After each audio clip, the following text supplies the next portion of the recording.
All right, welcome back. Today we're going to be working on 7.4, day 1 notes, and it's factoring with the GCF. What we're going to do is talk about what you already know how to do, and that is simplify fractions. Right here I'm dealing with 2 over 4.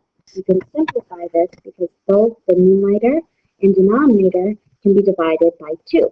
So I divide the numerator by 2, divide the denominator by 2, I get 1 over 2, and that is how we simplify the fraction. Again, that's something that you already know. What you will know today is how to factor. Factor is the opposite of distributing. We're going to look at both terms, 2x and 4x. You recognize that the greatest common factor, so both terms can be divided by 2. I'm going to divide the first term by 2, the second term by 2, and then I'm going to put 2 on the outside, because when we distribute, there's always a number on the outside of parentheses. All right, let's divide 2x divided by 2, that's x, and 4 divided by 2 is positive 2, closure parentheses, and that is how we factor. And factoring is the opposite of distributing. So when we get our final answer, it looks, if we were to undo it and to check to see if we got it correct, we would just distribute. So I would distribute the 2. 2 times x is 2x. 2 times 2 is positive 4. If that matches the original expression, you know you got it correct. We're going to go ahead and skip back, so I just want to. All right, what we're going to do first is determining the greatest common factor. The GCF is determining what's the biggest number or variable that can go into both terms. So what do they share in common? So let's just start looking at number 1. I have 3x and 5x. Well, the only numbers that go into 3 and 5 are 1, right? They share in common. But do you notice they both have x? So my GCF for number 1 would be I would be able to divide both terms by x. All right, number 2, I have x cubed and 2x squared. Now, x cubed is x times x times x, so that's 3 x's. 2x squared is 2 times x times x. So the biggest thing that I can divide both terms by would be x squared, because both of them at least have 2 x's. If you want an easier way to remember, it's always going to be the smallest number. So if we're going to look and do that, and 3, let's look at 12 and 9. If you recognize 12 and 9 are both divisible by 3. So my GCF would at least have a 3, and then this is x and x squared. Remember, we always choose the smallest exponent as x to the first. My GCF between 12x and 9x squared would be 3x. All right, let's make it a little bit harder. Let's have 2 variables, but if you remember, we always choose the smaller variable. Smallest exponent. GCF. Well, let's first deal with the x's. Between x cubed and x first, it would be x to the first because you choose the smallest one. And between y squared and y cubed, it would be y squared. The GCF between those two terms would be xy squared. All right, from here, we're going to actually start practicing factoring. Now remember, we can always check our work by distributing because factoring is the opposite of distributing. All right, so for number 5, I see 4x minus 12. There is a number that goes into both 4 and 12, and that's 4x. Divide by 4. Remember, when we there's always a GCF always goes on the outside. Because remember, when we test, that's the number that we're going to be distributing. 4x divided by 4 is x. Negative 12 divided by 4 is negative. And that is again, this is all so by checking, it's redistributing. So 4 times x is 4x. 4 times negative 3 is negative 12. The original problem, you know you got it correct. All right, let's skip down to 8. Now I have a trinomial. Now, do you recognize that all 3 terms have something in common? Hopefully you recognize that they all have an x. What I can do is write everything by x.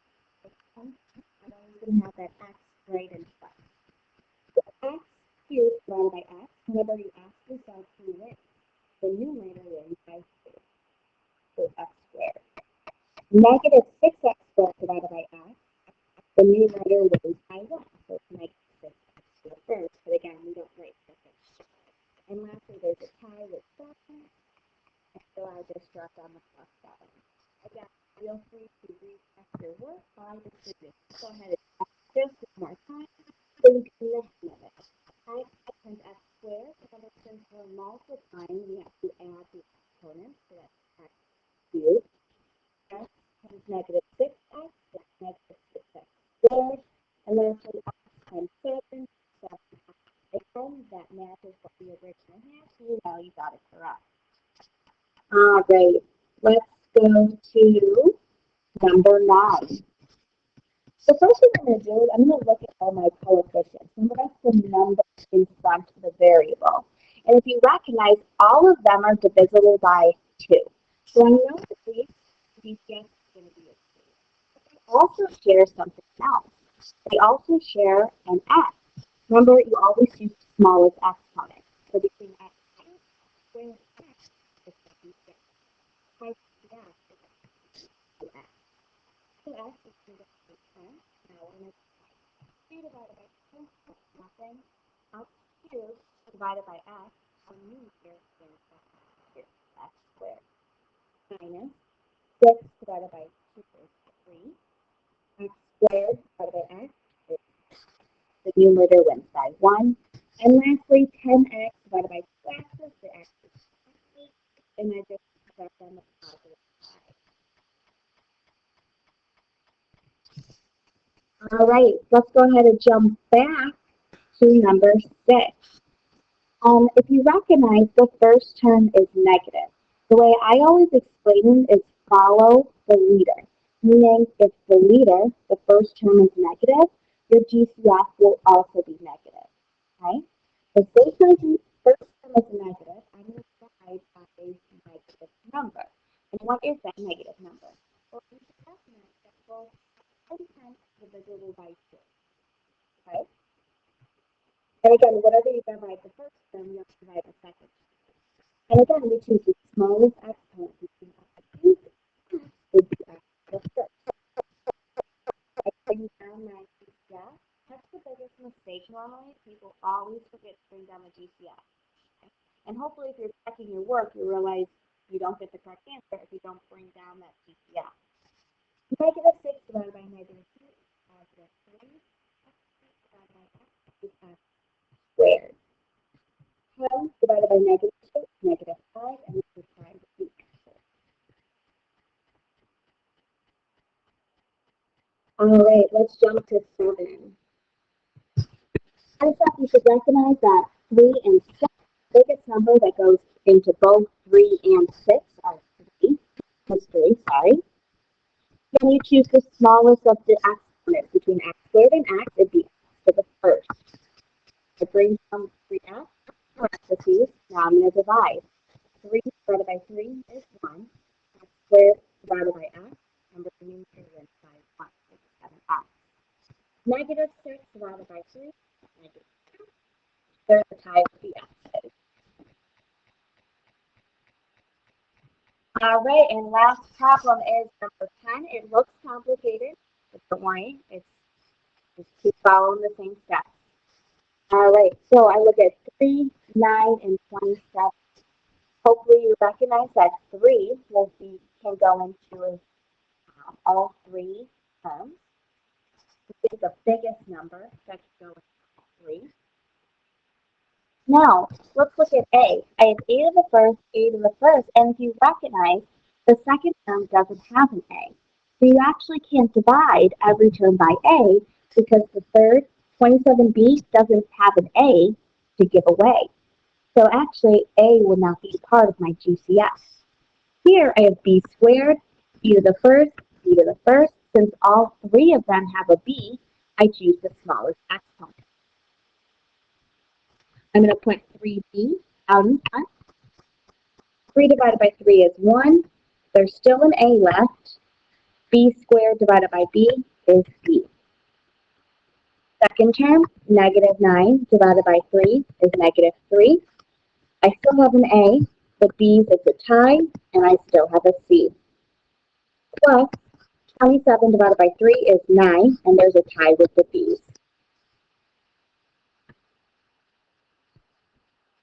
All right, please go ahead and flip over the notes, and we are going to be working on some examples. Please go ahead and pause the video to complete number 11. When you're ready to check to see if you have the correct answer, please press play.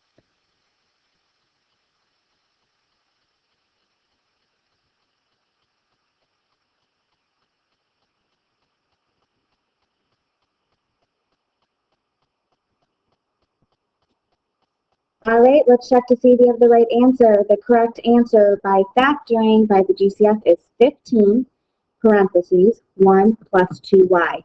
Both terms are just divisible by 15. So I take out the 15. 15 divided by 15 is 1. 30y divided by 15y is y. All right, let's go ahead and jump down to 14. I'm going to go ahead and do 14 together.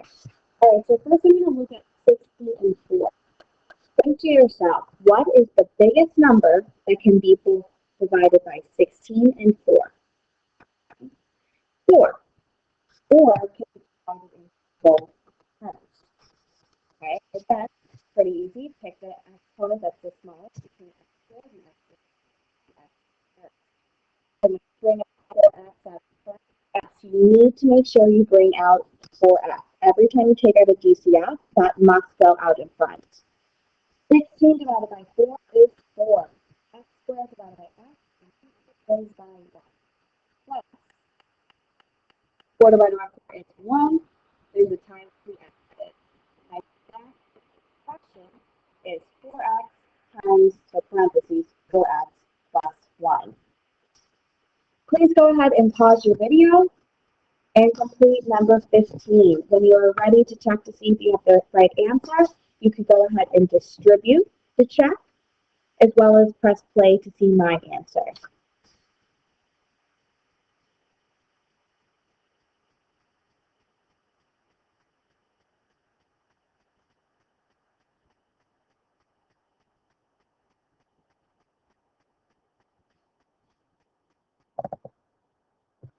All right, so the GCF for number 15 is 5. It cannot be a 5x. I know that a couple people had that question, because the negative 20 doesn't have an x to begin with. They all have to share the same term in order to be divided by that term. So I take out a 5, and I'm left with x squared minus 2x minus 4. All right, last two problems. Oh, sorry, last three. Let's go ahead and do 12. Right, between 12 and 2, the biggest number that I could divide by, right? Some people say 12. Remember, 12 doesn't go into 2. The only numbers that go into 2 are 2 and 1. So 2 would be the yeah. Now let's look at the a squared. We both have a, so we can choose the smallest one. A squared and a is a. Now let's choose the b's. They're both b to the first, so it's the b. The 2 and b goes out in front. Again, that's the b. All right, divide. 12 divided by 2 is 6. A squared divided by a is by 1. So I'm left with an a. There is a tie with the b. I do not write any b, so cancel. 2 divided by 2 is 1. There is a tie with the a's, and there's a tie with the b's. So I'm just left with plus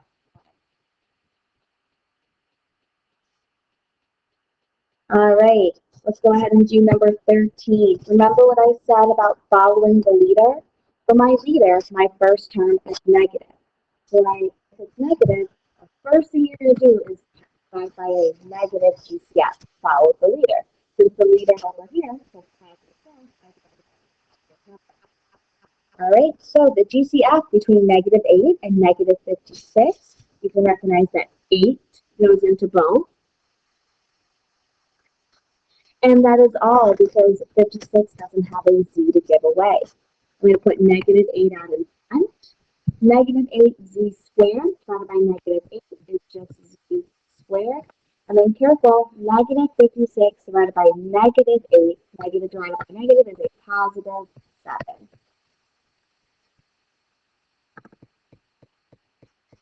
All right, please remember to follow the leader hint and complete number 16 by pausing the video.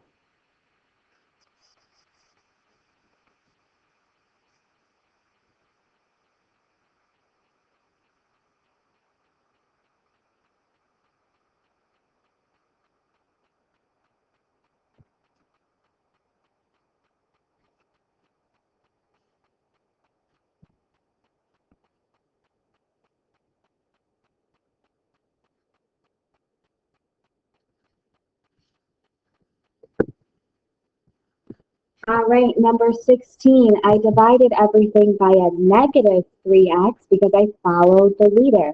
The first one is negative, so therefore I was dividing by a negative. 3, 9, and 12, the biggest number that can be divided into all three numbers is 3, and they all share at least 1. So I choose the smallest exponent. After I divide, I'm left with x.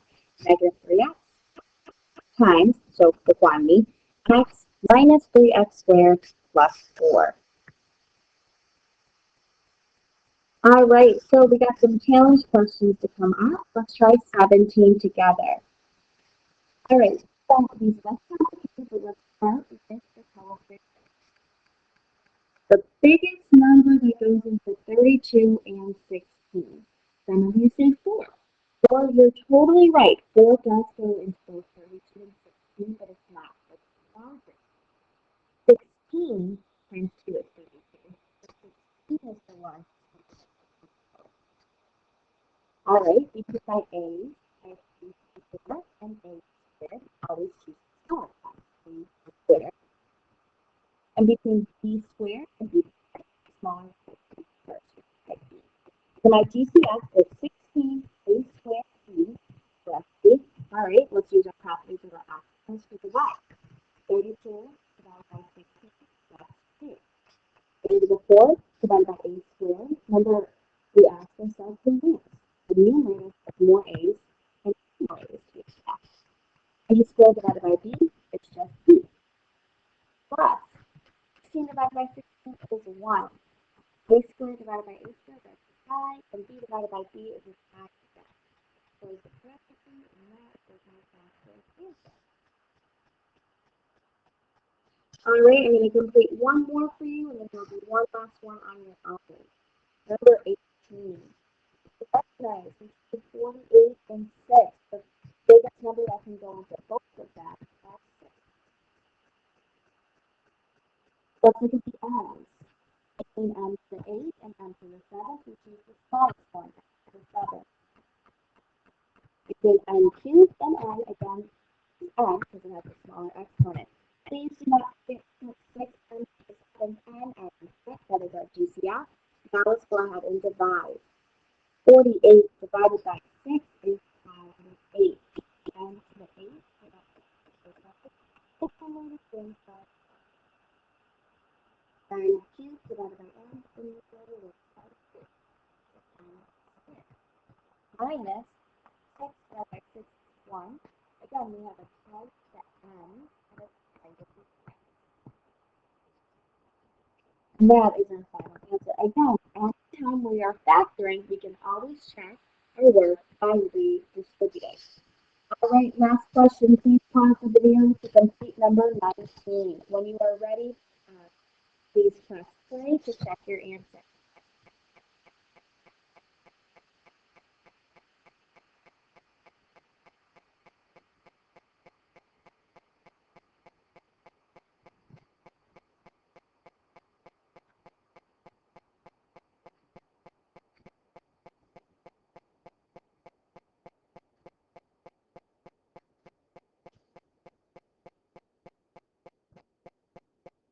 All right, the final answer for 19, the GCF is 25m n squared times the quantity, so parentheses, 1 minus 5m squared n cubed. Please go ahead and stop the video to complete your homework.